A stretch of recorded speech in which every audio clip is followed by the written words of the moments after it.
Indian ഫുട്ബോളിന്റെ CR7 മെസ്സിയും, അതെ കാസർഗോഡിന്റെ മണിമുത്ത് റാഫിബായും, നമ്മളെ കണ്ണൂരിന്റെ മുത്ത് വിനീത് ഭായും.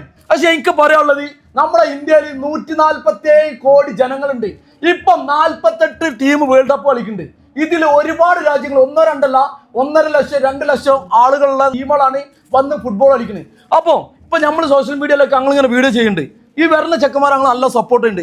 എന്തുകൊണ്ട് നിങ്ങൾ പുതിയ താരങ്ങൾ ഇന്ത്യയിലേക്ക് വേണ്ടി സംഭാവന ചെയ്യാം? ഇപ്പൊ വായിദൊക്കെ പറഞ്ഞ പോലെ നമുക്ക് പോപ്പുലേഷൻ അനുസരിച്ചിട്ടല്ല നമ്മൾ വേൾഡ് കപ്പ് ക്വാളിഫൈ ചെയ്യാത്തതോ തീരുമാനിക്കുന്നത്. ചെറിയ ടീം വരെ ക്വാളിഫൈ ചെയ്യണമെങ്കിൽ അവരെ അത്രയും നല്ല ഫുട്ബോൾ കൾച്ചർ ആയിരിക്കും അവിടെ ഉണ്ടാവുന്നത് എന്നുള്ളതാണ്. അതായത് ഗ്രാസ് റൂട്ട് തൊട്ട് ടോപ്പ് ലെവലിൽ വരെ അവർക്ക് കൃത്യമായ സ്ട്രക്ചർ ഉണ്ട്, കൃത്യമായ പ്ലാൻ ഉണ്ട്.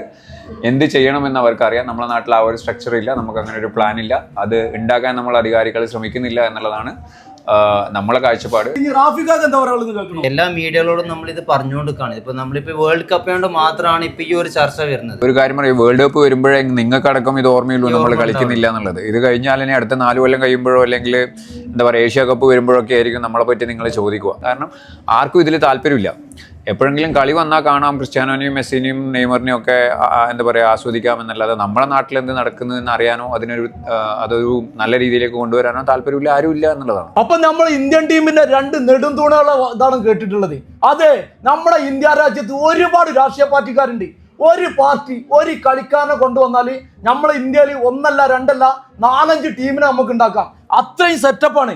എന്തുകൊണ്ട് എന്ന് പറഞ്ഞാൽ ഈ ഫുട്ബോളിനെ വളർത്തിക്കൊണ്ടിരുന്നാൽ അതിൽ കാര്യമായിട്ട് ലാഭം ഉണ്ടാവില്ല. ക്രിക്കറ്റിനെ പോലെയുള്ള IPL-കളിൽ നിന്ന് കോടികൾ ലാഭം ഉണ്ടാക്കാം. അപ്പോൾ എല്ലാം ബിസിനസ്സായി കാണാതെ ഇന്ന് കേരളത്തിൽ കോടിക്കണക്കിന് ഉറുപ്പ്യന്റെ ഫ്ലെക്സ് ആണ് നമ്മൾ ഓരോരുത്തരും മറ്റുള്ള രാജ്യത്തിലെ കളിക്കാർക്ക് വേണ്ടി വെച്ചിട്ടുണ്ടെങ്കിൽ ഇവരൊക്കെ കാണുമ്പോൾ നമുക്ക് സങ്കടമാണ്. ഞാനൊക്കെ കൊച്ചി പോയിട്ട് നിങ്ങൾ ആ 8ന്റെ ഗോൾ ഉണ്ടല്ലോ എന്നും മനസ്സിലുണ്ട്.